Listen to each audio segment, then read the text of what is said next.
Hello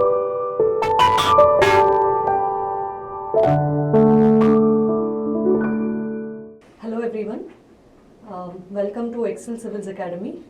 In the following videos we will be discussing about various topics in governance. As you all know, governance is an important topic in your GS paper 2 and almost 100 marks would come from governance in your mains examination in GS paper 2. So we will briefly try to explain all the concepts in the governance syllabus in GS paper 2. All right. Let us first briefly discuss regarding the syllabus outline of governance. In governance, before you get into any topic, you first need to have a very clear idea about LPG reforms, that is liberalization, privatization and globalization reforms, which were ushered in India in 1990s. After you get a clarity on this topic, then you can venture into other topics in governance. What is governance? What is the definition of governance? Then later we will try to understand the values in public administration. What is accountability? What is transparency? What is participation? And the various tools that we are trying to use to enhance these values in public administration, that is your RTI Act, Citizens Charter and e-governance. These are the tools that we are currently using in order to improve these values in our public administration. Then we will also discuss regarding corruption and administration, which is part of your, again, governance syllabus. And finally, we'll be dealing with the role of civil services in democracy. This is the brief outline of your governance syllabus. And once you get a good hold of these topics, then you can answer any question in your mains examination from these concepts. All right.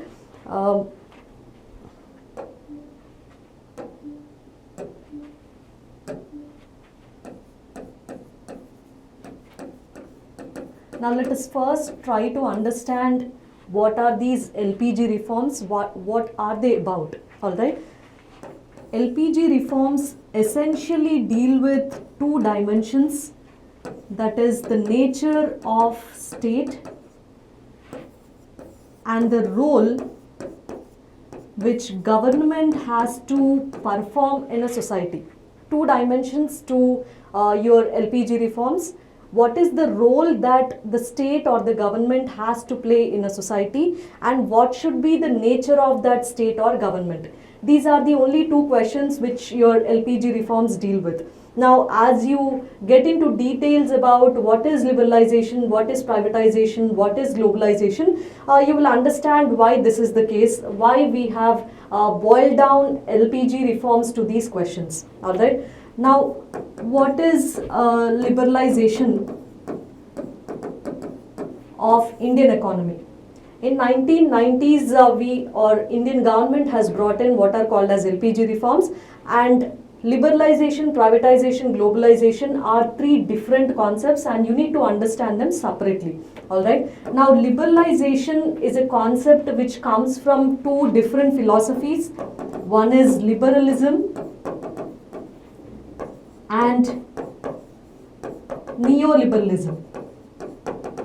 These are two concepts in political economy, liberalism and neoliberalism.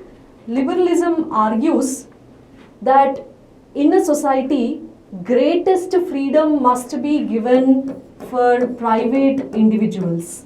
Private individuals must be given greatest freedom in any society.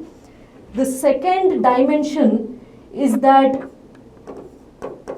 the state or the interference of state in private affairs must be minimal. There are two dimensions to liberalism.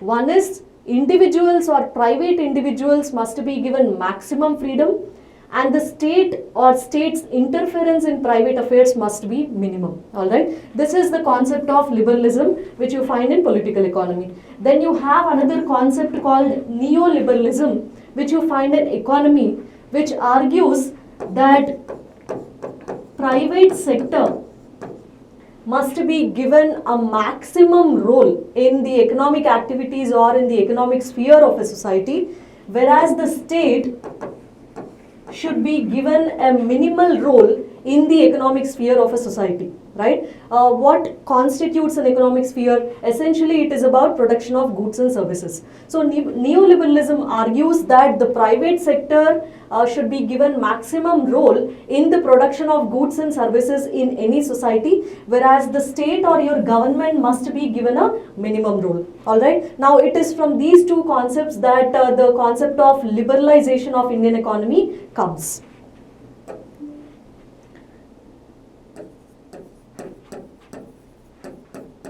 Now, during LPG reforms, the Indian government was dealing with three questions, right? Now, liberalization is an answer to these questions.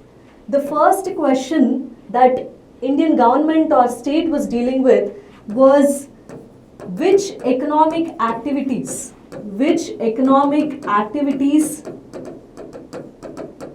must be performed only by government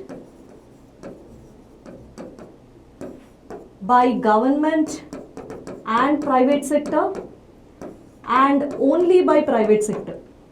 Now, you have different sectors in Indian economy, right? You have defense, you have railways, transport, you have your telecom sector, you have manufacturing of consumption goods, fast moving consumption goods, FMCG goods.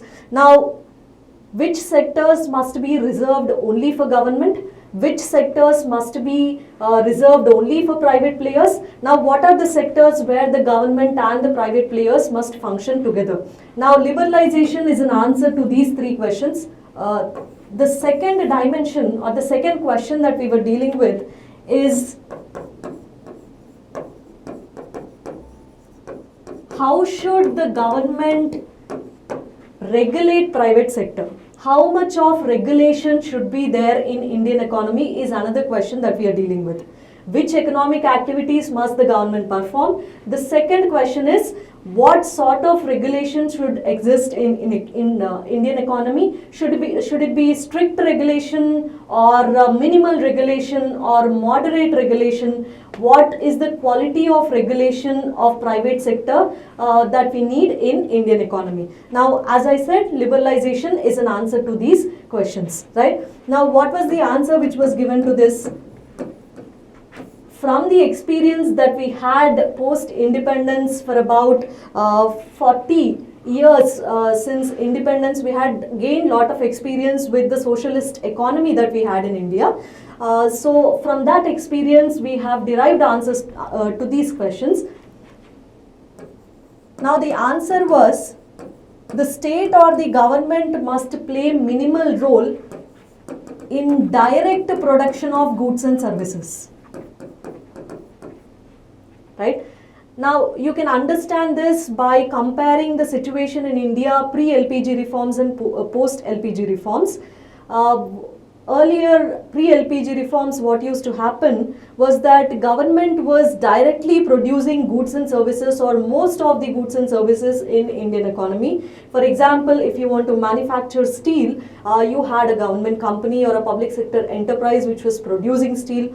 From steel to even small goods such as watches, your bread and your car, all of these used to be produced by government companies. So the answer or the change that we see with LPG reforms is that state has completely withdrawn or mostly withdrawn from direct production of goods and services. Okay. Now, earlier the sectors which were reserved only for government, such as your defense, railways, and also telecom sector, some of these sectors are opened up for private participation. So now in these sectors, what you find is a participation by both government as well as private players, both public sector enterprises and your private companies. And there are also some sectors which the government had exited completely. Right? Now, what are these sectors? I have given you a few examples. For example, manufacturing of bread is a sector that government had completely withdrawn from. So you have two scenarios post LPG reforms.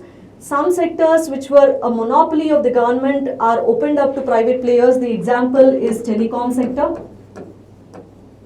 There are also some sectors which the government had exited completely. For example, your breads and watchmaking as well as car manufacturing. These are the sectors which the government had exited completely. Right, now to the second question, the answer was that quality of regulation is more important than quantity of regulation. Now, the government regulation should not become an obstacle in the path of private players. This is the answer that we had derived. We should not try to obstruct or restrict private players from profit maximizing or from growing their companies. In fact, the state or the government should help or enable these private players, and the regulation that the government is going to do should be minimal regulation, and that regulation has to be quality regulation. These are the answers that we finally arrived at. Government should not directly manufacture goods and services. Wherever it is necessary, it can participate, but it should be one of the players among many private players.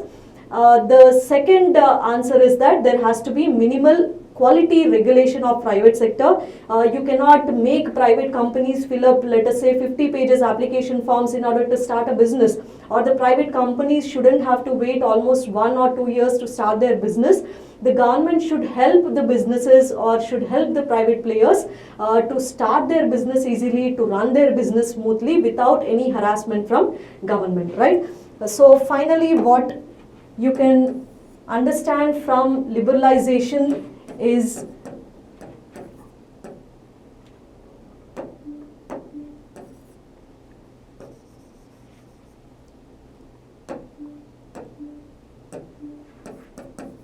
withdrawal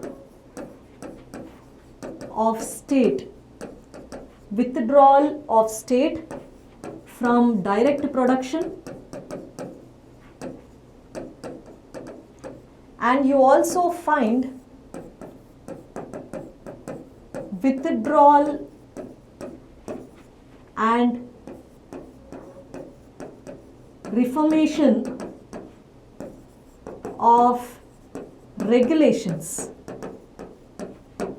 Right? This is the summary of liberalization. The state should not directly produce goods and services where it has no competence or where the private players can perform better and more efficiently.